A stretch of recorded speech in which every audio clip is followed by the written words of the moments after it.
Ladies and gentlemen, it turns out that all these issues, all this drama in the country was just a political war. A political war between Raila Odinga's allies, Raila Odinga's supporters, the entire opposition side, which was against President William Samoei Arap Ruto. And the people who ignited this political war unknowingly are actually the Gen Zs. The Gen Zs started a very honest opinion, a very honest agenda, which was against the Finance Bill 2024.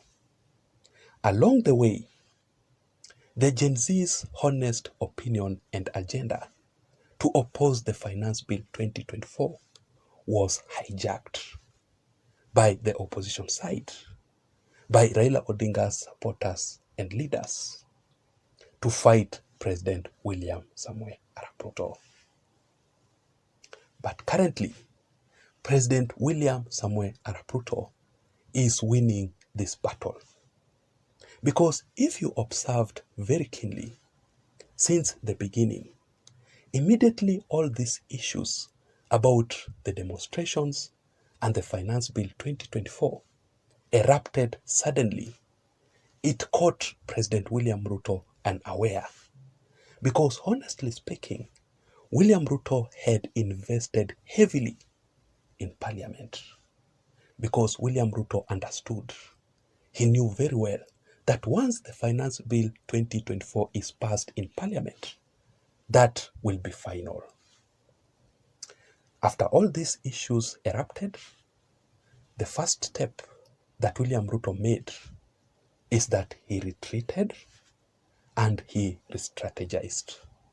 That is why William Ruto had to withdraw the Finance Bill 2024 as the first step before anything else. Just for the reminder, let me read for you the exact words that William Ruto used while he withdrew the Finance Bill 2024. William Ruto said this: "Having reflected and listened keenly to the people of Kenya, who have said loudly that they want nothing at all to do with the Finance Bill 2024, I concede, and therefore I will not sign the Finance Bill 2024, and it shall subsequently be withdrawn." Another thing that you have probably noticed after William Ruto's move, currently Raila Odinga's allies, supporters are very, very angry. Raila Odinga's supporters are extremely disappointed because of two reasons. Reason number one, they are disappointed because the Gen Z are out of the streets. The Gen Zs are no longer conducting the demonstrations across the country. And this has exposed them. So the people who you are seeing on the streets are not Gen Zs. They are not even millennials. These are people who are instructed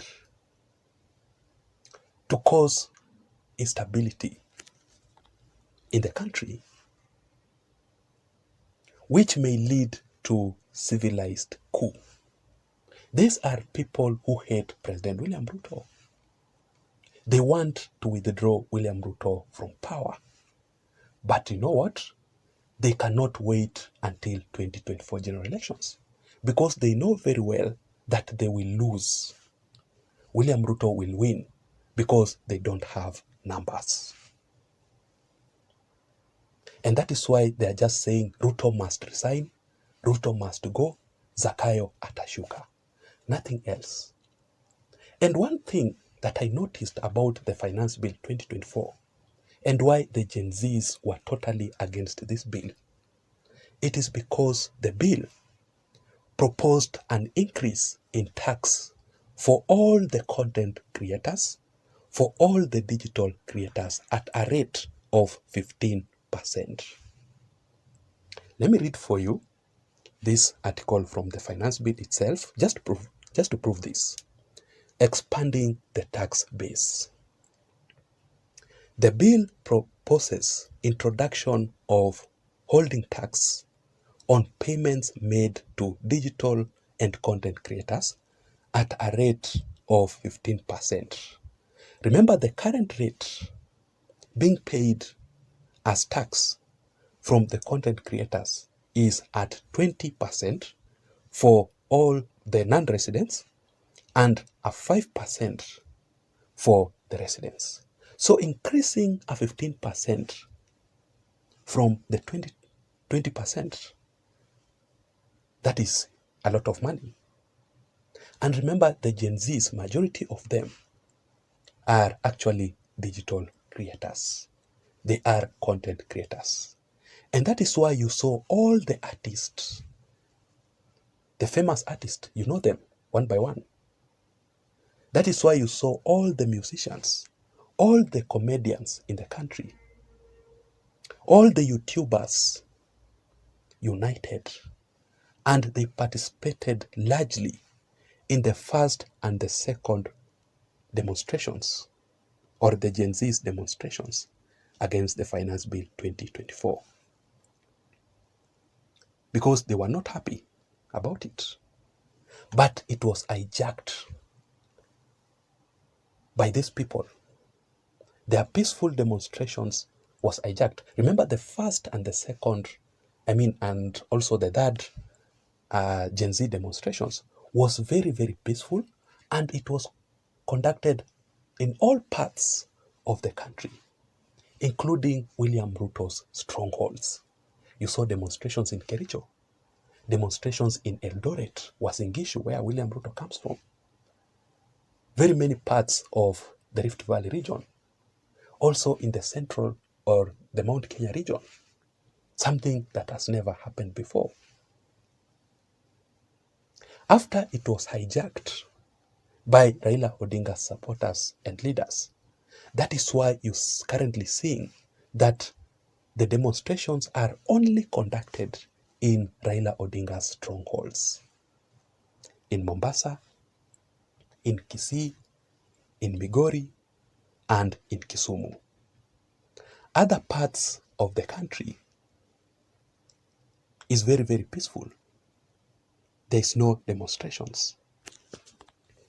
And that is why Mohammed Ali yesterday, the MP for Nyali constituency in the coastal region, made a statement after yesterday's demonstrations. And he said this: what we witnessed today in Mombasa, Kisii, Migori, and Kisumu are no longer Gen Z's related. Also, after they hijacked Gen Z's peaceful demonstrations, that is why these demonstrations are no longer peaceful. And that is why you are seeing the same Raila Odinga supporters and leaders are blaming the government for hiring goons. But we have been around. Let me ask you, you have seen Raila Odinga's demonstrations before, right? Have you ever seen Raila Odinga's demonstrations being peaceful? Of course not. There must be looting. There must be destruction of properties. People are being killed. People are being injured. The businesses are being destroyed in all of Raila Odinga's demonstrations. So the reason as to why these people are now blaming the government, it is just an exit formula from these demonstrations. Because you know what? The Gen Zs called off the demonstrations and they are now being exposed. People have realized these people are not the Gen Zs anymore. These demonstrations have completely changed. Number two, as to why Raila Odinga's allies are very, very angry. Before I give you the details, just a quick reminder, if you are listening to me up to this point and you haven't subscribed, for you to receive more political updates, like the one that I'm currently doing right here, I want you to take 1 second or two and hit the subscribe button down below. You can also give this video a like so that YouTube can recommend this video and this channel to reach out to others, because I believe that that is the only way that we can improve in this channel. So the second reason as to why Raila Odinga's allies and supporters are very angry, they are extremely disappointed, it is because now President William Samoei Arap Ruto is engaging with the Gen Zs. And remember, the same opposition side were pushing an idea that the Gen Zs are leaderless. The Gen Zs are tribeless. The Gen Zs don't want to speak with William Ruto. The Gen Zs are demanding William Ruto's resignations. What I only agree is that the Gen Zs are tribeless. The Gen Zs are leaderless, but they are ready to engage with the president. They engaged with William Ruto on Tuesday. They also engaged with William Ruto today in State House, whereby William Ruto met with the digital journalists across the country, and they have also agreed on a date on which William Ruto will address the Gen Zs. Just watch this short video clip here. Over the last 2 weeks, I have kept sometimes late into the night thinking about the young people of our nation. Because I am one person who did not get a job until I was elected as a member of parliament. And I know what it means not to have a job, not to have an income.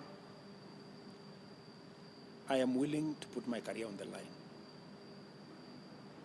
to see to it that, to the extent that I can, young people have an income. All these MPs, they are elected by us, the people of Kenya. And there is, you all admit, there is a lot of money spent in electing people. That's the real challenge that we have. So people are not elected largely on account of what it is that they will do. People are elected because they are well-resourced, you know. And unfortunately, this is the product we end up with, you know. This is the product we end up with.